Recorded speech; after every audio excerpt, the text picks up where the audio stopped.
Welcome to Team Guides, where we take a look at each team's strengths and weaknesses and simulate their hypothetical best path to dodgebolt out of 2.5 million possibilities. The Red Rabbits. The Red Rabbits are an extremely solid team who especially excel at movement. This is a very important skill in MCC, making up almost half of the games in the rotation. Red is a top 3 team in hole in the wall, to get to the other side, and parkour tag, as well as still being above the average for ace race. While these numbers may be a bit inflated due to Purple's small sample size of only 3 events, especially to get to the other side considering he's only played in the new scoring system, it still requires incredible skill to get these high scores, especially when you're so new to the event. The only movement-based game that the Red Rabbits struggle in is Rocket Spleef Rush, but even then, Purple has seen rapid improvement since he first played it, and Rambo and Puffy are consistently around top 20. Movement isn't the only thing this team is great at though. They're also top 4 in every fully coin split game. While Purple didn't do too great in the one time he played Build Mart, now that he has some experience, his score should hopefully improve. Wilbur is one of the best floaters, and Rambo is an excellent speed builder. Puffy is another very efficient builder, who actually knows how to use the recipe book when a lot of participants don't. They're also the closest team to having all members score above the event average in grid runners, with Puffy only being 1 coin off. Sands of Time is where it gets interesting, with the Rabbits being the best team in the event. This is also similar to grid runners, where they are so close to being the only team where all of them score above the event average, showing that while none of them absolutely excel at this game, they're all solid in it, although a bit inconsistent. Unfortunately, the Rabbits do have a weak area, and that is PvP. They do below the event average in every PvP game, although the Battle Box and Sky Battle are only just below.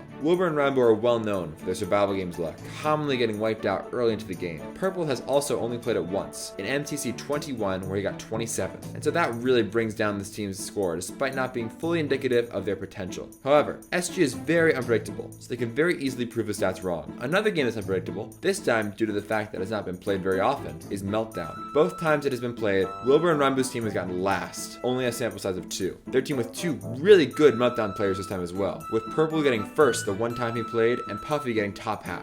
So considering this team's 2 worst games are also very unpredictable ones, it's looking good for the Red Rabbits. The distributions say this team has a very wide range, getting anywhere from 1st to 9th. You should expect to see this a lot because this event is incredibly balanced. While their most likely placement is 7th, they have a higher likelihood of getting top half than not. Even if they have a bad survival games or Meltdown, it's totally possible for them to make it to dodgebolt and get Rambo his first win. The Orange Ocelots. In our full year of making team guides, we have seen many teams with really good odds to make dodgeball, but we've never seen one with stats like Orange before. Usually, the statistical favorites have 1 or 2 games they absolutely dominate in, but Orange only places first in 2 games, and not by very much. The reason Orange's stats are so good is because of their consistency. Orange places in the top 6 in all but 2 of the 11 games. They cover each other's bases superbly, making this team very hard to play against. Even with their superb consistency, Orange still has a clear best game, Rocket Spleef Rush. They're the best Rocket Spleef team in the event, and it's all thanks to one player, Tubbo. H-Bomb has been a great Rocket Spleef player, and Jack has been a solid one himself, but Tubbo has the 2nd highest average in the event, only falling behind Illumina's insane scores.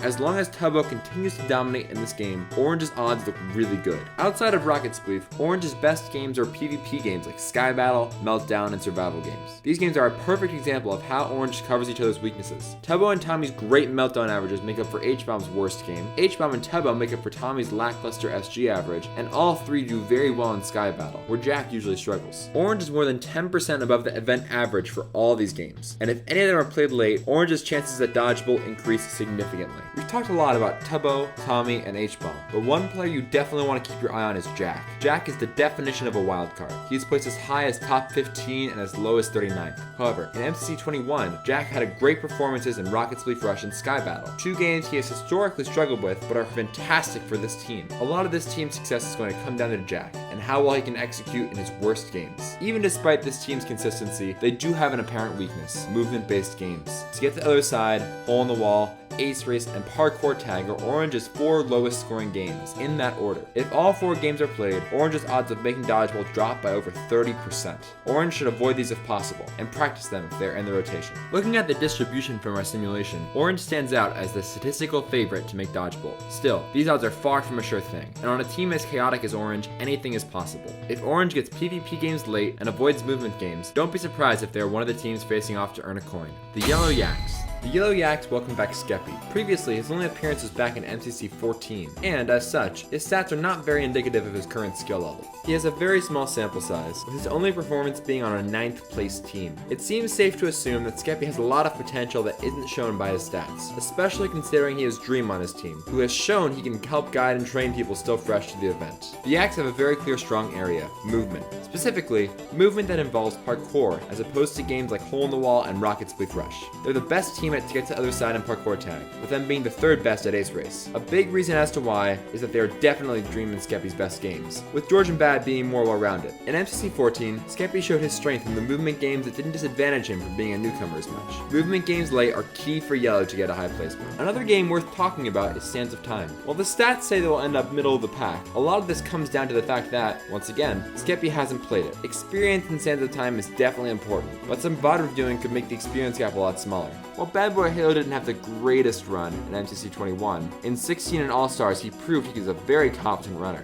While we like to say George has plot armor, he does have a lot of skill in SOT, and is pretty good at understanding risk versus reward. And then there's Dream, the player who's gotten first the last 3 times he's played this game, 4 including All-Stars. The stats may not fully show it, but this team is very, very scary in the dungeon. Aside from the obvious weakness in build mart, this team has another, more surprising weak area, PvP. This isn't because any of them do consistently poorly in the games though. In fact, they've all shown they can do well in this area. There's just a lot of inconsistency. Better to get these games out of the way early just to be safe. If we look at the distributions, we can see that Yellow can come anywhere from 1st to 10th, showing their huge range. The fact these stats suggest Yellow are able to come first, despite Skeppy's slim sample size and potential to do much better than his stats say, is a very good omen for this team. Both this team and Skeppy as a player are definitely things you want to keep your eye on this MCC. The Lime Llamas. Similarly to Orange, Lime's strength comes from how their specialties complement one another. Kratzy is very much a PvP player, excelling in games like survival games and Battle Box. Seapeekay specializes more in movement, with games such as Ace Race being his best. Finally, the duo of Scott and Shelby are more team game focused, their best games being ones such as Build Mart. All of this combined makes for an incredibly well-rounded team, with one of the lowest standard deviations we've ever seen. From their best game to their worst, there's only about a 300 coin gap, with the majority of their games lying in just a 100 coin range. Despite their consistency, Lime has a standout game, Ace Race. They get first in this game, beating almost every other team by a long shot. Ace Race is obviously CPK's best game. He has the 3rd highest average in the entire event. But Kratzy and Scott don't do poorly either.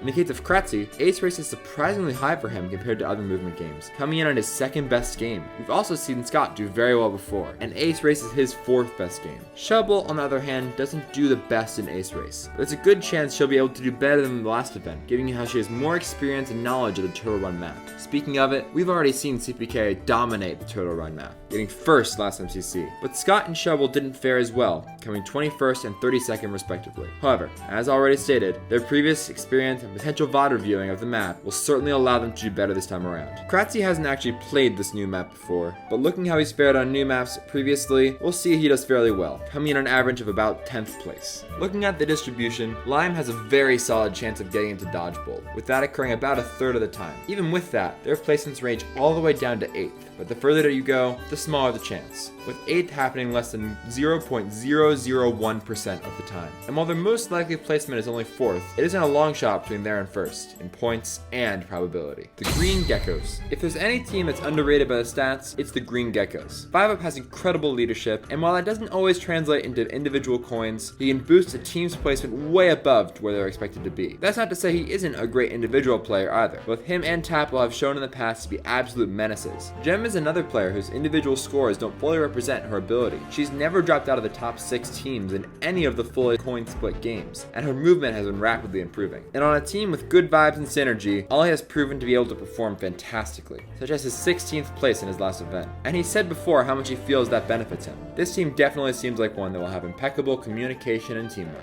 With this in mind, it should come at no surprise that Green's best game are team games. 5-Up's leadership in grid runners helped him become the first person to get 2 wins in the game, and Gem has never dropped out of the top half. When they teamed together in MCC 20, they were a top 3 in every single game played. To get to the other side is a game the stats say they will struggle in, again, but when looking at their past performances, there's not really any reason to believe they will do badly in it. Tapple is incredible in his game mode, and if we ignore his trolling in MCC 22, he's super scary. In fact, his MCC 20 performance is almost the coin record, second only to Dream in MCC 18. 5-up is very commonly top 20 in this game, even being just outside the top 5 in MCC 18, and Ollie got 4th in his last event due to multiple top 10s as well as a first place in Glide. While Gem hasn't had a standout performance on a Canon event yet, it's worth noting that her placements have only gotten better since she joined MCC, even on weaker to get to the other side teams. Unfortunately, according to our simulation, Green is the only team that can't statistically make it to dodgebolt, but we've covered why they're severely underrated by the stats. This team can absolutely defy the odds on the day of the event, especially with their incredible communication as well as their overall well-roundedness.